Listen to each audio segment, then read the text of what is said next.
My goodness, here I am, 2 days in a row. Technology's working and it's raining outside, which makes a nicer day. Welcome to the Pastor's Chat. I am Pastor Lou Kilgore, minister here at the High Mountain Presbyterian Church, where I have been now for over 10 years and continuing and happy to be here, especially today. This is, whether you've come on purpose or just stumbled along, this is called the Pastor's Chat. It's not sophisticated, it's a conversation. I'm a pastor and I'm trying to provide access to my training and my education and my thoughts and just who I am to those who may be interested in deeper conversation or learning more about the Christian life or Christian discipline, or just simply an opportunity to reflect on how you're doing. In the youth ministry for about 10 years, I was a youth pastor at the Ewing Presbyterian Church. Really enjoyed that ministry. We had junior high and senior high young people and several ministries of adults as well. And I was the main facilitator for those youth ministries. And our program was fairly simple, and it began with, we would have a meeting on usually Sunday evenings. A lot of our youth didn't attend because they have other things to do, but when they did come, we had a big room and we sat in a circle and we started out the evening with checking in. Checking in meant, how are you doing? So it's been a part of my life, going all the way back even to my seminary education, when we would do intensive training for field education in the hospitals and in the prisons and in reflection groups. We always began with check-in. In the youth group, we used to call it thumbs up or thumbs down, and that would help the kids to young people to break it down a little bit. What kind of a week has it been? Has it been a thumbs up week? Has it been a thumbs down week? And sometimes they didn't really know. Sometimes it was both. But sometimes they hadn't given it any thought until we got right there. And if they had an indication, then we asked them to talk a little bit about what's that about? If you had a thumbs up experience, what's happening in your life? And believe it or not, that time of check-in, by the way, there was no crosstalk allowed. You were not allowed to comment on somebody else's thoughts, which made it safer to weigh in.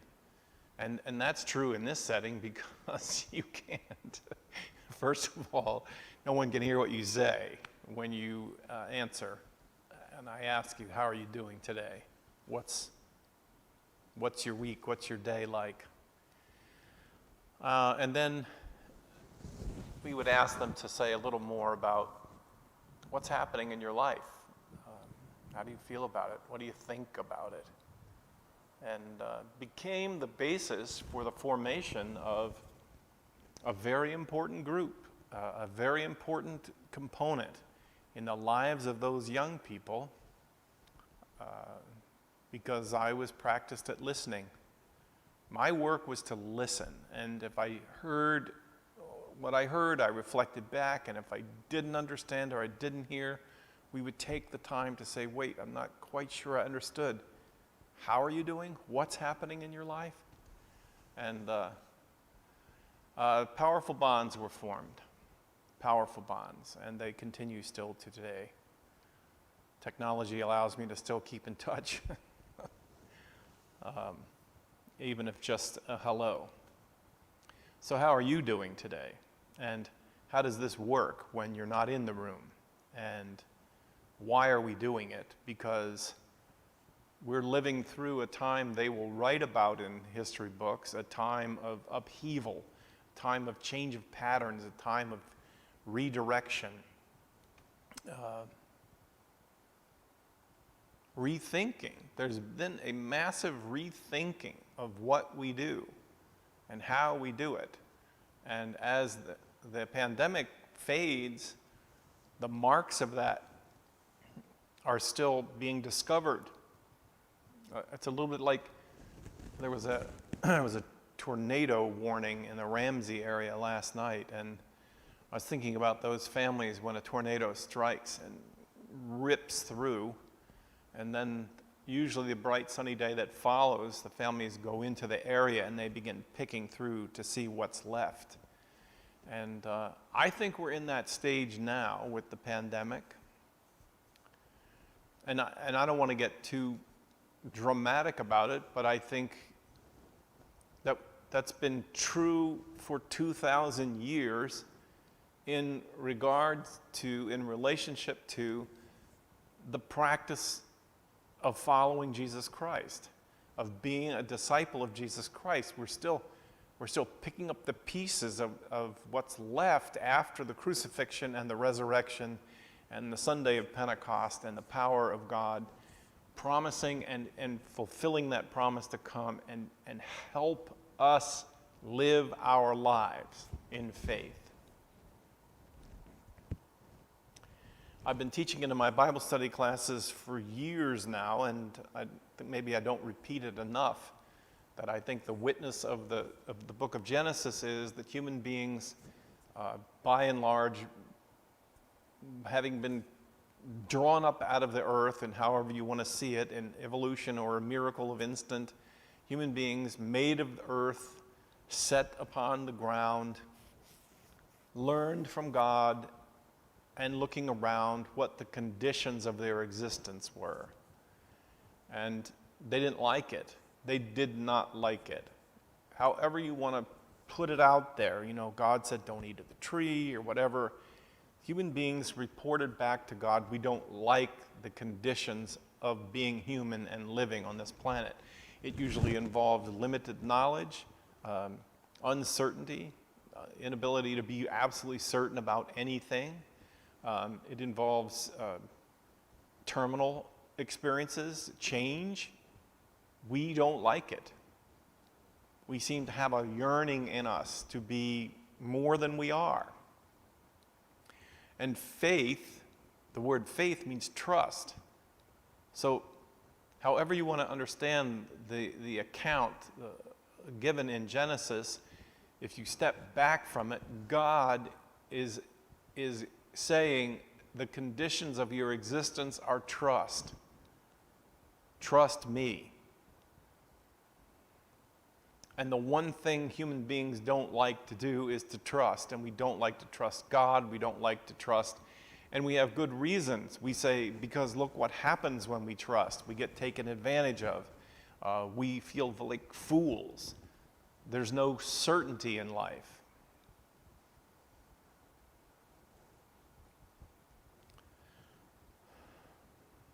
So how are we supposed to live?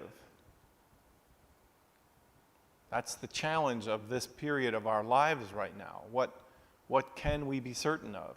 I was talking to a young woman the other day, and I was surprised at her confidence. She was kind of skeptical in the beginning about the whole existence of a pandemic virus. She works in healthcare, but she wasn't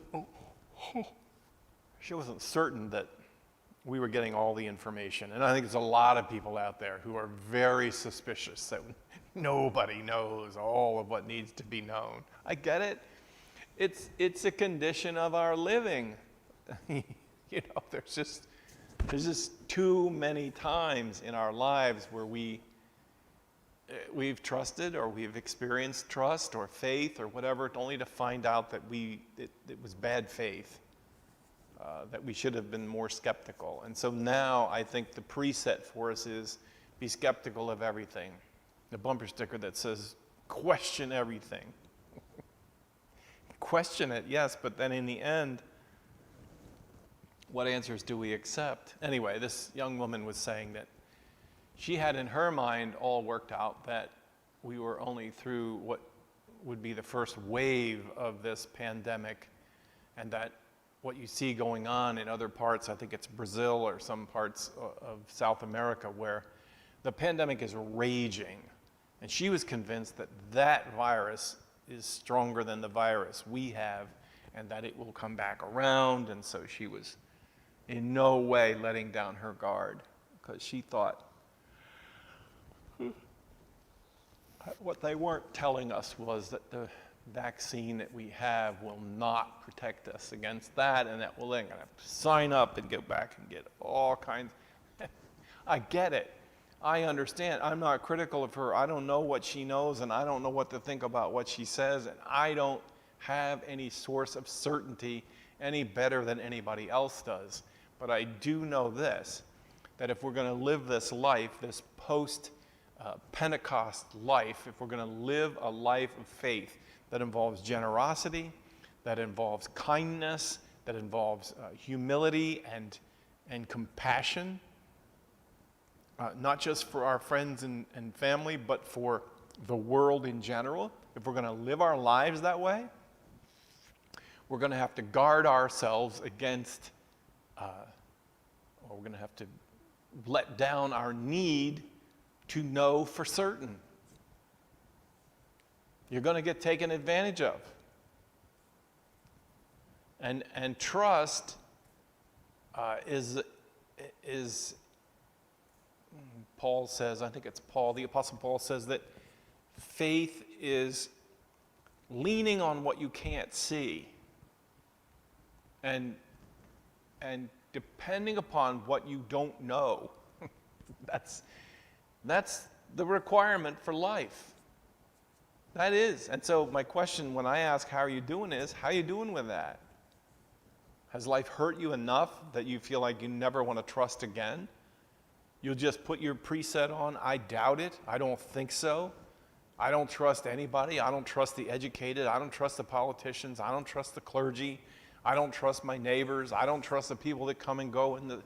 And that's a posture you can take, but it's a posture that with every phrase of not trusting or not believing, your life is shrunk, it's reduced, it becomes very, very small. And I'm not even sure that you're safe, because in that posture, you may be protected from believing or trusting in something that's not trustworthy, but your life will be at risk.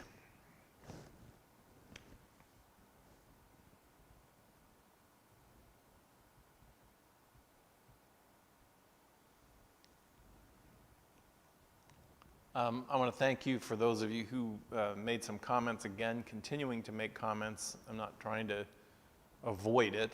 You know that in the past week and a half, my father died, a man to whom I was very close. I was very close with him and did not want him to die. I know, at 94, everybody's going to die. Everybody's going to die sometime. I know that. But I'd had conversations with my father and said, listen, Dad, you know, we make choices along the way. There were several times where after my mom died, he felt like just giving up. He didn't want to eat properly, and he didn't want to do anything. And I said to him, listen, I know it sounds very selfish, but I'm not ready for you to die yet. There's more for you and me to do. And it captivated him. Really did. It motivated him. He went on two really big fishing trips with me. We had many, many discussions, especially because he would listen to my sermons online since we were able to do this during the pandemic, and he would have talk-back sessions where he would tell me what he heard. Not in detail, he was very, very careful. We, by and large, came from different doctrinal approaches, but held the same theological center. When you boiled it down, we were taking soup from the same bowl. So I'm affected. I'm affected by that loss. And when I ask you how you're doing, in some ways, those kinds of things will be part of your answer, even though I can't hear it. And so I'm not interested in pretending. I'm not. I'm trying to do my part and work through it. I'm talking with some people, sharing my feelings. It's what I believe in. And I have a really good book on processing grief, and I've been reading it every day since my mom died last April. And now I'm back around it's an annual devotional book, and I'm back at the lessons that I read last year on terms of how to think about and how to carry grief for the rest of my life, the emptiness. And the advice today is to say, yes, the grief is there. And the memories come rushing in, and first they make me feel good, and then they make me feel sad.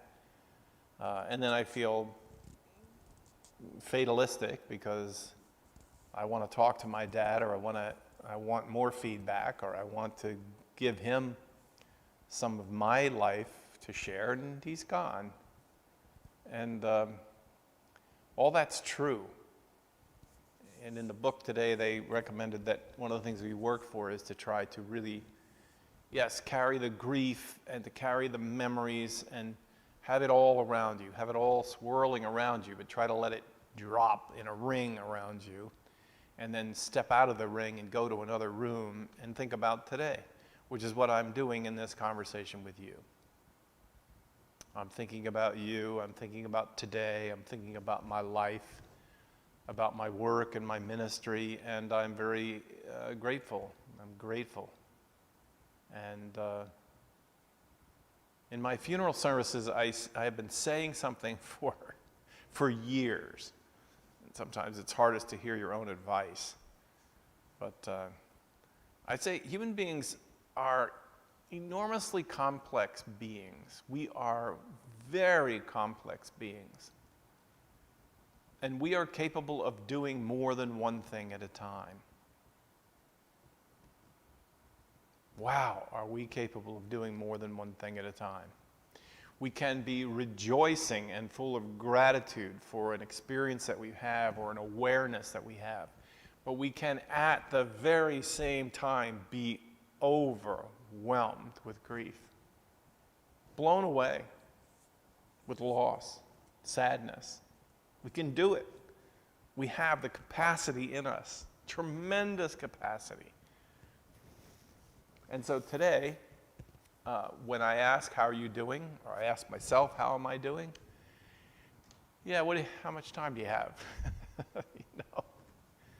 There's a lot. There is a lot going on.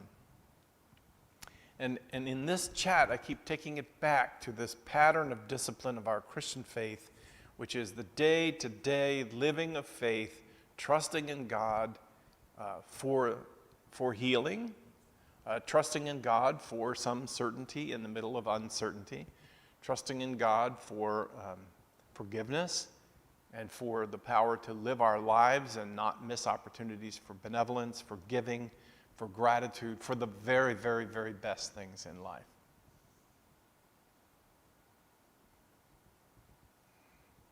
So I hope some of that's been helpful. I hope some of that you might listen to and think, well, that fits. When people come into my office, and in a way I think about this like you coming into my office to talk to me. When they come into my office and you get up to leave, I often say, well, if you've heard anything that's helpful, take it with you. But if not, just let it drop. And that's my word to you. My prayer for you is that God will bless you today, in this summer day of rain, and that God will keep you. That God will keep you. Blessings to you, my friends. I'll see you tomorrow.